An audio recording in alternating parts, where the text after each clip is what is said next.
बहुत समय पहले की बात है। एक छोटे से गांव में एक गरीब किसान रमेश अपनी पत्नी सीता और बेटे अर्जुन के साथ रहता था। रमेश बेहद मेहनती था, लेकिन उसकी जमीन बंजर हो चुकी थी। परिवार मुश्किल से अपना पेट पाल पाता था। एक रात जब रमेश और उसका परिवार सो रहा था, तभी उसे एक सपना आया।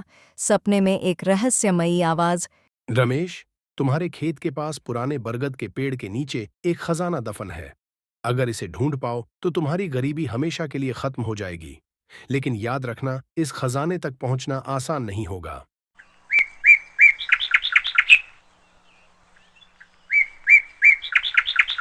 सुबह होते ही रमेश ने यह सपना अपनी पत्नी सीता को सुनाया। सीता चिंतित होकर, सपनों पर भरोसा करना बेवकूफ़ी है। हमारी मुश्किलें सपनों से नहीं, मेहनत से हल होंगी। रमेश ने अपने बेटे अर्जुन को भी सपना बताया। अर्जुन को भी यह रोमांचक लगा। अर्जुन, पिताजी, चलिए, मैं आपकी मदद करूंगा। क्या पता सच में खजाना मिल जाए। रमेश और अर्जुन ने बरगद के पेड़ के नीचे खुदाई शुरू की। पूरा दिन बीत गया, लेकिन कुछ नहीं मिला। सीता बार बार रमेश को डांटती रही। सीता, तुम अपना समय बर्बाद कर रहे हो, कुछ नहीं मिलेगा यहाँ। लेकिन अगले दिन रमेश ने फिर खुदाई शुरू की। तीसरे दिन खुदाई करते हुए उन्हें एक लोहे का संदूक मिला। संदूक पर अजीबोगरीब चिन्ह और शिलालेख थे। पिताजी, यह जरूर खजाना होगा, इसे खोलिए। रमेश ने संदूक को खोलने की कोशिश की, लेकिन वह ताले से बंद था। ताला इतना मजबूत था कि कोई भी औजार उसे खोल नहीं सका। तभी संदूक से एक कागज गिरा। उस पर एक गुफा का नक्शा बना था। यह गुफा कहाँ होगी? पता नहीं, लेकिन शायद यही हमें खजाने का राज बताएगी। रमेश और अर्जुन ने नक्शे का पीछा किया। गुफा का रास्ता घने जंगलों से होकर गुजरता था। गुफा के पास उन्हें एक बूढ़ा साधु मिला। साधु बहुत ही रहस्यमयी लग रहा था। साधु गंभीर स्वर में, यह खजाना लालचियों के लिए नहीं है। अगर तुम्हारा दिल सच्चा है और तुम नेक हो, तभी यह खजाना तुम्हारा होगा।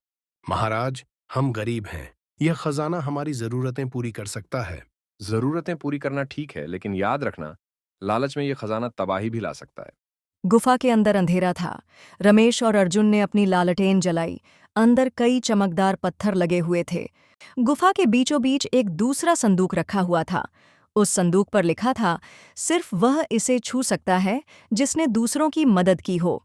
रमेश ने संदूक को छूने की कोशिश की, लेकिन अचानक गुफा कांपने लगी। पिताजी, यह क्या हो रहा है? तुम्हें यह खजाना पाने के लिए पहले नेक काम करने होंगे। रमेश ने यह बात गांठ बांध ली। वह गुफा से लौट आया और अपने गांव में जरूरतमंदों की मदद करने लगा। उसने अपनी थोड़ी सी फसल जरूरतमंदों में बांट दी। अर्जुन ने भी गांव के बच्चों को पढ़ाना शुरू कर दिया। रमेश ने गांव के टूटे हुए रास्तों को ठीक करने में भी मदद की। कुछ महीनों बाद जब रमेश और अर्जुन वापस गुफा में गए, तो संदूक का ताला अपने आप खुल चुका था। संदूक में सोने चांदी के सिक्के, हीरे जवाहरात और एक पांडुलिपि थी। पांडुलिपि में लिखा था, यह खजाना सिर्फ नेक और सच्चे दिल वालों के लिए था।